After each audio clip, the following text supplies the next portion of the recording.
I'm Belinda Goodrich. And I'm Brandie Beane. Welcome to See How I Did That? This is your opportunity to get engaged and inspired by our guests who have overcome obstacles to achieve success. Real women, Real talk, and real inspiration. Your transformation starts now.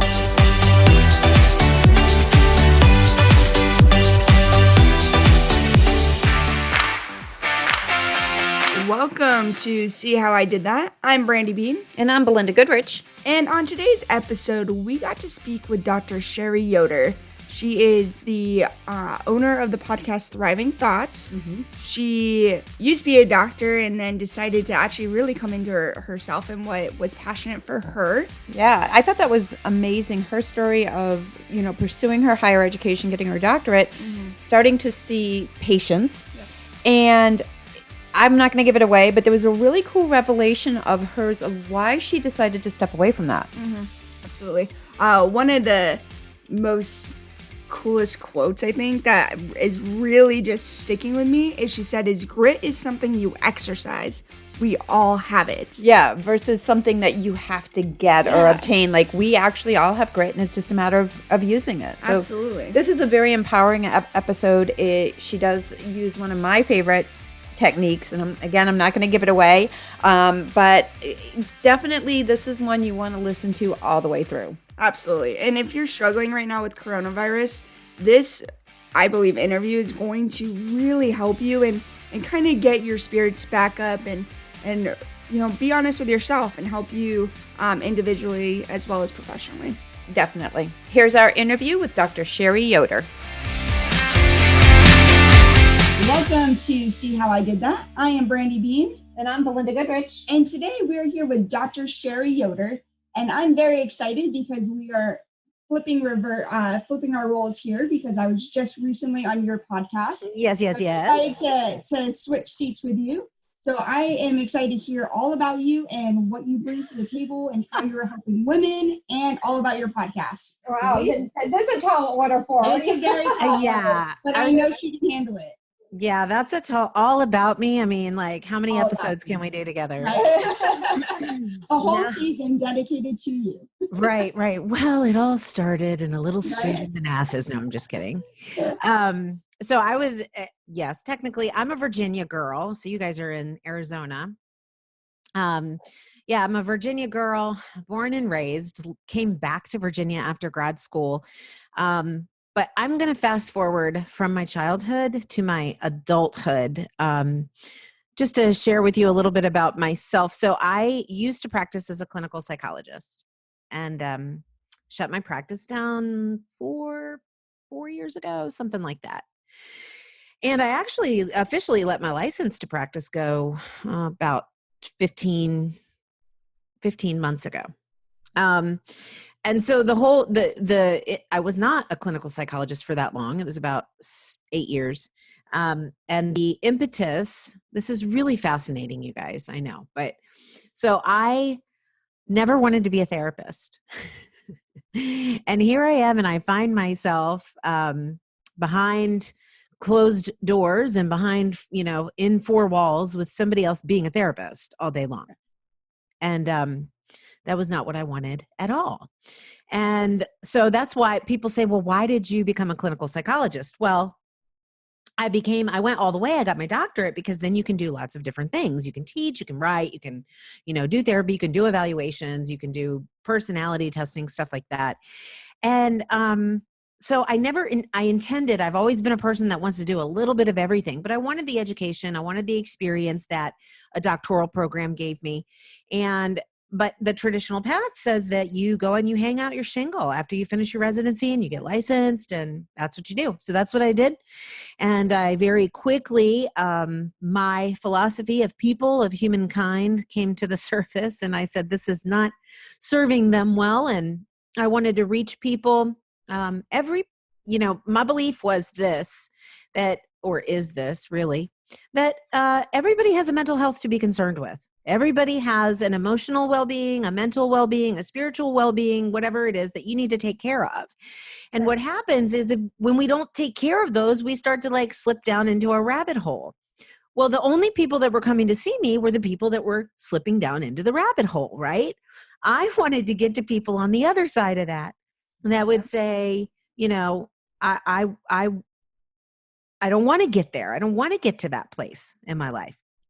And so I wanted to reach people who would not otherwise come see me at my tiny therapy office on my little, Chester Street in historic Front Royal, Virginia. So my path has now led me from being behind 4 walls and closed doors to now being on airwaves across the world and podcasting to get this message, this positive psychology message to women in particular of having a thriving thought world, so that when those moments in life hit, that you know how to handle them and you know what to do with them, and they don't take over you. You actually thrive through life experiences. And so now, I mean, the message is reaching as far as Croatia. It's crazy. A little more than you bargained for. I don't know. No, I'm sitting. I think that's fascinating, and I think when we look at the dynamic of who our listeners are, obviously main target is women, although we do have some gentlemen that also listen to our podcast, so we don't want to exclude them. But we mainly focus on women. And the idea is, how people overcome, and a lot of them are facing changes and decisions in life. And so I love actually to start it right off of you saying, you know what, here's the path I kind of thought I had to do. And I went, no, that's not right. And so for other women that are kind of in that, what did you have to draw on within yourself to say, you know what, I'm going to close that down and this is where I'm going to go. So what did that take for you to do that? Well, it takes, I heard somebody say once, and I wish I knew who to credit for this, but I heard her say that it was maybe an actor. And she said that her grandmother told her that comfort and conviction can't live on the same block. Right. Well, I began to get very convicted of the people that were coming to see me, that in the industry of mental health, it is very diagnostically focused. In other words, it's very problem driven. And that to me does not serve people well. It does not serve them. I think that can be a means to an end, but I think overall diagnoses have become an identity, and not to anybody's fault. It's not a crutch. It's not a characterological flaw or judgment. It's just how the industry is set up. And so you get a diagnosis and then, okay, well, that's what's wrong with you. See, I think about people differently. I think there's things right with people. I think we're all crafted to be unique and to have a specific space to serve on this planet while we're here. And that so many of us are walking around trying to fit into this box, trying to fit into a traditional path, trying to do all the shoulds that people, society, our families, our, loved ones tell us that we should be doing, that all of my individuality, all of my uniqueness, all of the gifts that I was designed and born with begin to get suffocated. And they just, they get drowned out by the noise in the world. And that's why people start to focus on what's wrong with them. Because if I'm not like you, then there must be something wrong with me. Yes. If I struggle with crying all day long, then there must be something wrong with me. And my message is there is nothing wrong with you, that we have more common human experiences than we have differences. And honestly, this is what I do. I get on a tangent, and I think I totally took a left turn from what your question was. Tangents. Trust me, we love tangents on this podcast. Yes. Oh, good. All of tangents. I think so. I started with comfort and conviction. So basically, what happened, Belinda and Brandie, is that I started having trouble sleeping at night because people that were coming to see me, from children to adulthood, did not understand that these diagnoses, these labels, were going to follow them. Mm-hmm. There were people that wanted to come see me, but maybe didn't want to get diagnosed because they were in a sensitive position. And a diagnosis is not a definitive identity of who you are, nor is it an indication of a faulty cell within your body. It is a current state. It is a current kind of what's happening up here in your mind and in your heart. And that is constantly changing. It's transitory. So to label anybody with something, and I, in my professional career, I've talked with so many people that in the industry, they've been given, 15, 20 different diagnoses over their lifetime. And I'm thinking this is not helpful. So I had trouble sleeping at night. And here was the other reason, that this conviction, this is where I'm going with this, the comfort and the conviction. To get paid as a clinical psychologist, you have to diagnose. I can't just see you and say, I don't believe in it. I have to diagnose. Otherwise, guess what? I'm working for free. Right. Okay. So that is, to me, a very precarious place to be. And not a comfortable place for me to be at all. And in fact, I said, to get paid to help somebody, I have to tell them there's something wrong with them. It's no good with me anymore. So that's where my mind went. And so at the beginning of 2015, I just started titrating off of all of the insurance panels. And as you can imagine, business tanked.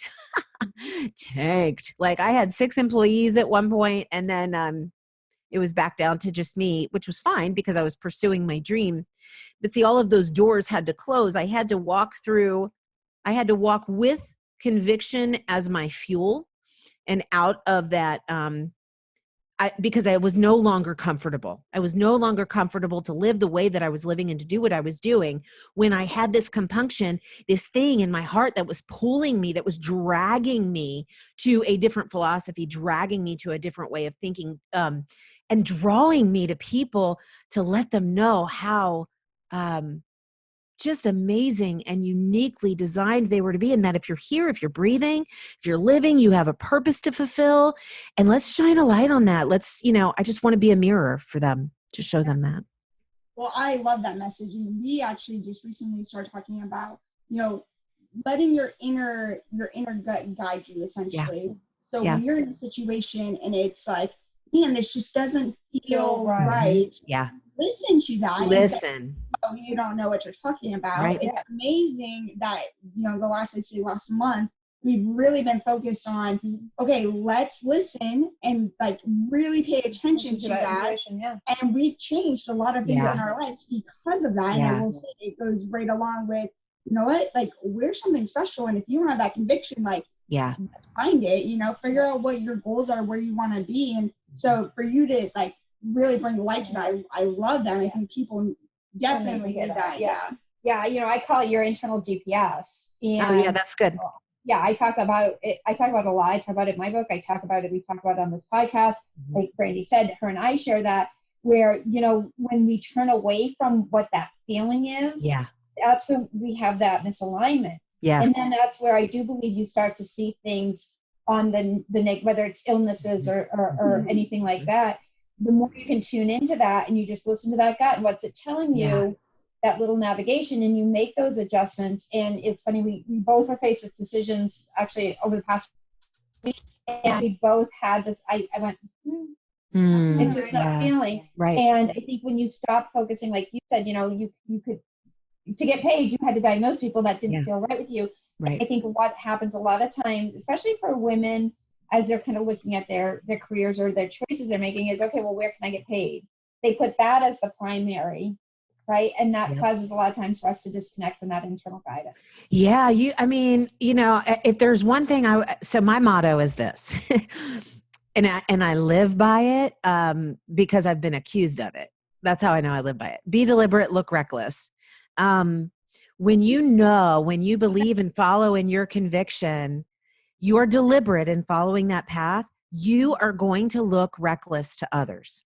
I mean, it's just how you're going to look. I mean, so I got my doctorate, right? I went, $200,000+ into student loan debt. And then I shut down my practice, my only source of revenue. Nuts, right? Like, that does not look sane from an outside perspective, for sure. But here's the thing: when you have that, when you get to that critical place of where comfort and conviction can't live, and you got to pick one, your passion and when you find out what your purpose is, and when you know what that is, you will stop at nothing. You will sacrifice nothing to pursue that. Right. Even if it means that I've had to figure out how to live without a lot of stuff that I used to think I needed. Right. Which is now being fulfilled by me walking in my purpose. So I think that a lot of people wait for the right time to jump. It's just like having kids. Like, is there ever a right time to have kids? Yeah, if you wait till you can afford them, you'll never have them. You'll never have them. Yeah. Yeah. Exactly. You guys could probably have that conversation in private, but No. It's true. No more kids. Yeah. I was a broke mother. Right. But, Right. Do things, and it is funny because there are the reward or the return that you get when you do tune in is so immeasurably greater than any paycheck you will ever receive. Oh my goodness. Yeah. You just to get this, and you say, I get excited, and you can always tell when you're talking to someone about their passion, and people say that to me. I can tell when I just hit something with you that you're passionate about because your entire body language changes. That's right. And you can just be like, oh, let me tell you everything about this, Right. That's and your then gift. we can take your life on that. For us, one thing is empowering women. We both very passionate about that. And creating this podcast was part of that, was to say, okay, can we inspire women so that they feel like, hey, I'm not alone. I've faced this whatever challenge or the situation is, and we give them that little nudge. Yeah. Well, and I think too, like just to aligned with what you're talking about, to encourage the women and the men, if there are men listening, I have a couple of male eavesdroppers on my podcast.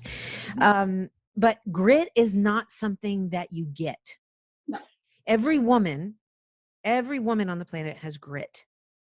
Grit is something that you exercise. It is something that you do. It is an action. It is not just this thing that befalls the lucky that, oh man, she's got so much grit. I wish I could be like her. No, you have it too. But going back to that, when you said those things don't feel right, let's just give a practical example here. In relationships, you can be in a relationship and you can feel, it doesn't have to be about business. You can be in a relationship or a friendship and things don't feel right. And very often as women, what we do is we don't use our voice and we stuff that down and we say, oh, maybe I'm crazy. Maybe I'm thinking about things weird, right? I'm just not going to say anything and I'm still not feeling right and I'm still not feeling right. And it leads to just a multitude of things going wrong in the relationship because we're stuffing it down, because we're stuffing down what doesn't feel right. And so grit is taking the chance and having the conversation, having the uncomfortable conversation, having the conversation to which we have no control over the outcome, and being okay with that, and just answering your what ifs. I always say, like, what's the worst that could happen? They could say no. Okay, good. I'm doing it. Now I know what the worst is. Now I know all of my what ifs. So none of that fear can control me anymore. That's grit. It's just having a conversation with yourself, understanding what you have control over and what you don't, answering your what ifs, and then doing it. Yeah. No, I absolutely agree. And I've been that person in the relationship where I bottled everything up because I was fearful of what could happen. Or on the other side, I'm like, it's just me. It's my problem. I need to handle it. It's just me. And I didn't have that grit because I let all those other feelings push my grit down, essentially. Yeah, right. And so that's a really good point. And I know, firsthand, when as soon as you said that, I put myself back in that situation. And then the day that I finally got that grit and said exactly what was on my mind, it was like the weight lifted off my shoulder. And I'm like, that wasn't that bad. Why did it take me 6 months to say this? Right. And so I think that's a really good point for our listeners is, find that grit and just who cares? Like, what is the worst that's going to happen? Right. So no, I think that's very valid points. And I still need that reminder, I think, sometimes. Oh, well, we all do. Right. Like, I mean, if I'm being honest, my podcasts and my messages and my vlogs and things like that, they are for other women, but they're for me too. Like sometimes I listen to my own stuff and I'm like, whoa, that was good. Like I needed that today. I do believe there's some divine intervention when we do tap into that, like inner energy, that inner power, that inner balance that we all naturally have. Yeah. And so it's funny you say that. I want to talk about that because we have had many women on this podcast where a lot of them have books, and I'll go through. I'm a book freak. I'm a book addict. I'm not. And so I will go through their books before we have them on the podcast. Sure. And I'll always kind of pull things out. I'll pull out little comments that they made or something like that. And it is amazing how many times they will say, "Oh, did I write that? Right. That's really good. Did I write Yeah, that?" that's good. Yeah. And it's funny to me because you just said that. You're like, "Oh, that was really good." Right.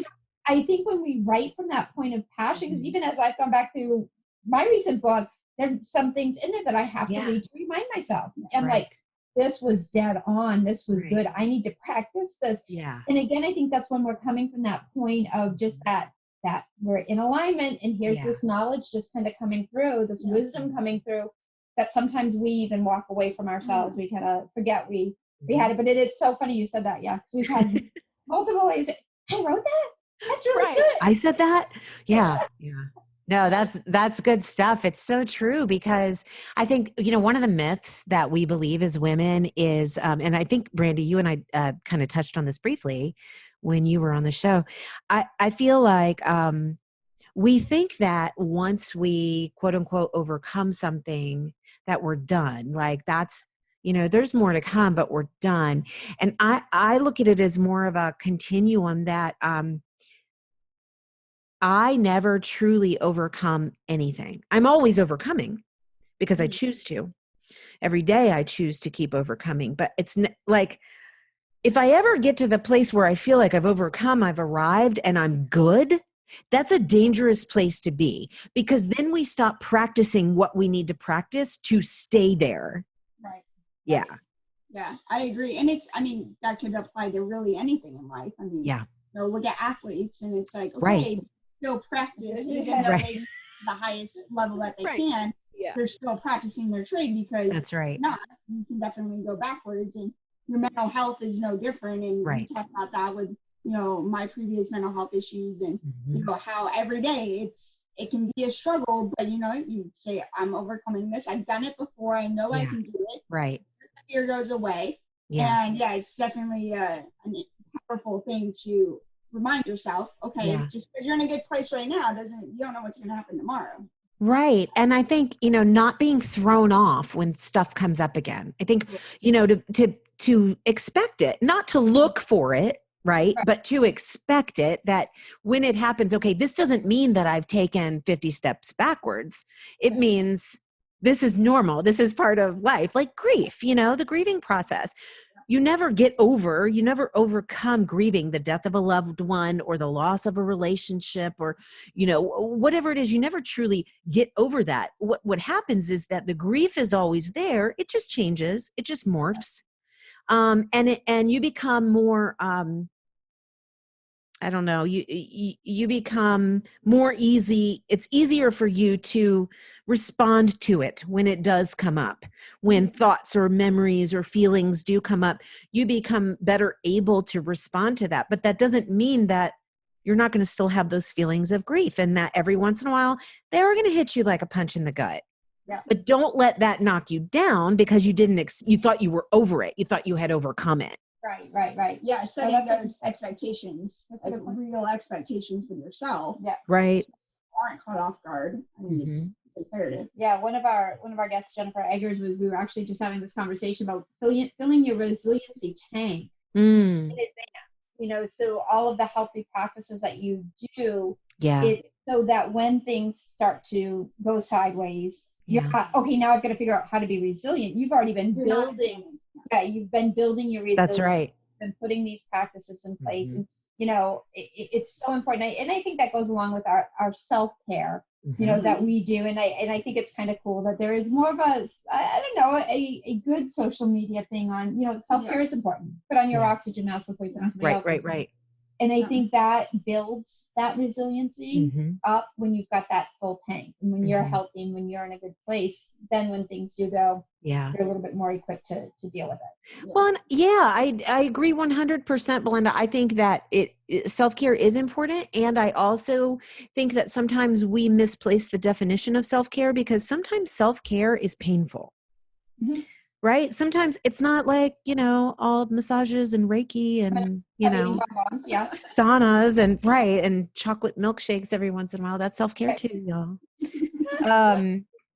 But it's about doing the deep work of self-examination of, coming face to face with yourself, because that's the only way we ever grow is when we say, okay, who am I right now? Do I like who I am in this relationship, in this job, in this, situation, in this conversation?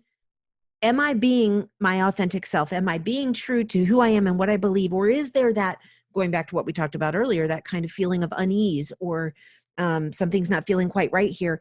But that takes examination and that takes a lot of mental effort. Yeah, absolutely. And that's not always fun. And sometimes we get in a place where we just want to feel fun. We just want to feel happy. We don't want to do that. But, that's why my whole message is thriving thoughts and people say, well, wow, I wish I could thrive like you. And I'm like, I don't know if you want to thrive like me. Have you been up here at like 3:00 in the morning, like thinking about stuff? But that's what thriving means. Is it the literal definition to thrive is to grow, to prosper, to flourish. And that is not pain-free. Right. So you can't have a thriving life without pain. Absolutely. So what would you give your like one great piece of advice to our listeners? Like if they are, let's just make up an example here. Let's say they are dealing with a bad relationship and it's causing them some depression. What would be that one step, as little as it may be, what would be that one step that they should take right now? Okay. Oh goodness. Well, all right. So I'm going to do a couple of things. I'm going to be, transparent about my own situation. And then I'm going to provide a resource if that's okay, if I may, but also give some practical tips. So, 6 months ago tomorrow, I ended an almost 5-year relationship with my boyfriend who I thought that was it.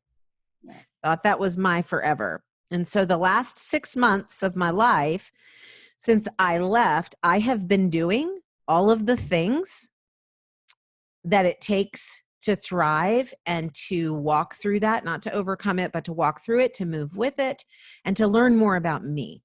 Mm-hmm. And one of the first things that happened in my journey, before I moved out, before I ended the relationship, I felt this pull. So what you were saying, Brandie, somebody's in a relationship, and not to qualify it as good or bad, but if you're in a place where something's not right, if you're in a relationship where something's not right, it's time to address that. So what I started to do probably about, 2 years before I left, that's how long I was having these conversations with myself. So don't feel bad if you're not there, if you're not at a place where you're making a decision. Okay. So for about 2 years, I started, a journal, and I started my journal I'm just going to grab it here, in my cell phone. Yeah. And one of my taglines, which you'll see here on I don't know if you can see this. It says, It's backwards. It says Little Lies, Big Truths. That's actually the title of my upcoming book. But my whole message is that we have to stop lying to ourselves and we have to stop being honest with ourselves. And my journal helped me to start being honest with myself. And I needed to do that step before I could even think about having a conversation and being honest with him. Yeah. Okay. So that would be the first step, is you've got to be honest with yourself. And for me, the way that flows is through journaling, because you start to write one thought, even if it's like, he's a jerk and here's why and blah, blah, blah, blah. It could start with about him. But if you're faithful in it, and if you really say, okay, if you have in your mind and your heart that I want to learn something about me, you let those thoughts flow, you're going to learn something about you. And it's not always going to be fun, right? But that's what I started doing is I just started journaling everything, every time there was something that didn't feel right, but yet I didn't have the strength or the know-how to have a conversation. Like I wasn't at that place to have a conversation. I started having a conversation with myself. So that's the first step is have a conversation with yourself via journaling and record it. And I kept it on my phone because it was with me everywhere I went. Right. So whenever something would come into my mind, I was immediately able, I would use speak to text driving down the road. I was immediately able to add a new note and get it out of my brain and onto paper so that I could move on. I can still accomplish the things that I need to accomplish in the day. I don't need that stuff swirling around up here. Right. It's going to be there for later when I need to look back at it and analyze it.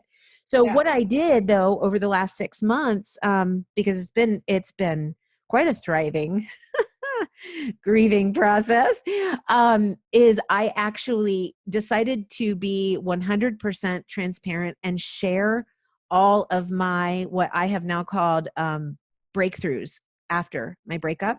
And so I added a premium portion to my podcast, like little 12-minute episodes with me talking about a breakup breakthrough, a specific one that I had. And I've got like 8 of those episodes available right now.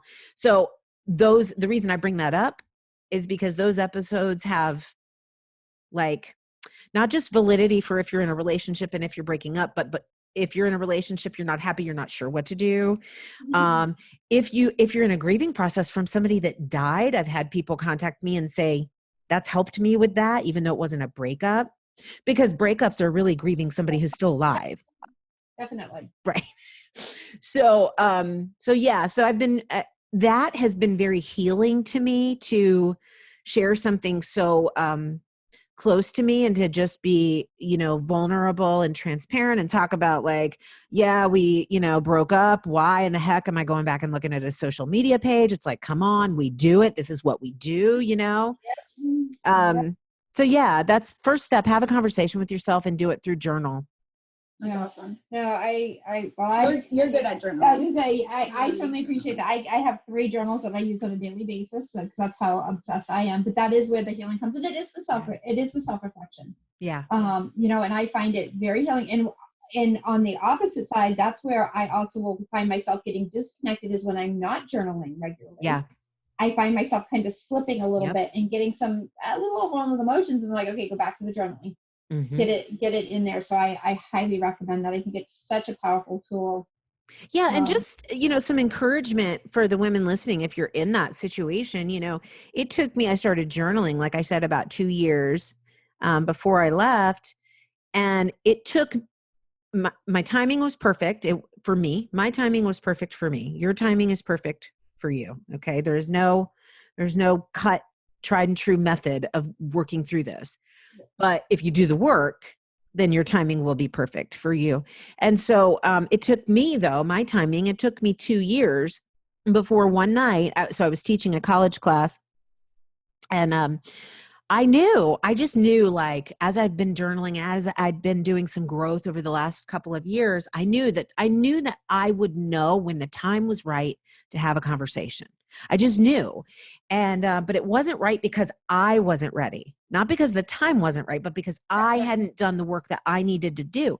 And so my students were getting ready to come in. It was like 5:20 and the class started in 10 minutes. And would you know that was the time when it hit me? Like, I'm ready, have the conversation. Oh my goodness. I was like, really, right now? Like, so what I did is I just picked up my phone and I texted him and I said, hey, when I get home tonight, we're going to have a conversation, period. And I didn't even wait till I got home. As soon as my class was over, I got in the car on the way home. We started talking, had this conversation. But see, at that point, I had done so much work that the fear of an uncontrollable outcome was no longer a threat to me. Correct. And I was ready to say what I needed to say. And the outcome was that the relationship ended. And it's the best thing that ever happened to me. So that's really good. And I think helpful little tips to do. And I know for myself, when I was in situations where I knew the relationship needed to be over, but I didn't know how to have that conversation. I wish I would have done that because it would have made my life way easier. Well, and so I would say, Brandie, don't ever wish you would have done something differently. Yeah. Because your timing is perfect for you. You're right on track. You're right on schedule. You're right where you need to be. Yes, ma'am. Agreed. This has been so powerful. It's been enlightening. And I think one of the most helpful podcast interviews we've done. I think there's so many women that can resonate. And we're definitely in a time of a lot of uncertainty right now. Yes, we are. And I know a lot of our listeners are feeling the effects of a lot of the uncertainty that's going on. And I think whether you're talking business relationships, just navigating life in general, I think you've given us a lot of really good tools and tips. So we really appreciate you. Thank you so much for having me on the show. Well, Brandie, what did you think of that interview with Dr. Sherri Yoder?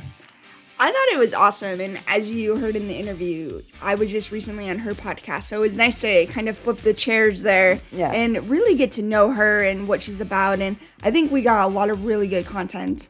I did. I agree, and I think I love her journaling, and it's interesting because, as I mentioned in the interview, I have 3 print journals that I handwrite out. Okay, I'm a little bit of a freak. She uses her phone, and I thought that was a really great option for people, especially if they're not necessarily comfortable journaling by hand. At least be taking those notes on your phone, and I thought that was a great option. I agree, and I am somebody who does not journal, so I, am now going to put that into practice. I think that is a great tool. And my favorite quote that came out of it, and it's one of the ones that it was one of her favorite quotes as well. Comfort and conviction cannot live on the same block. That was a great quote. And I think right now we can all universally say we're not comfortable. Absolutely. So maybe some conviction's going to come out. I look at this as the great reset. So I think Sherri gave us a lot of great tools. Absolutely. Awesome. Well, thank you for joining us for this episode of See How I Did That. We look forward to having you join us next week with another great interview.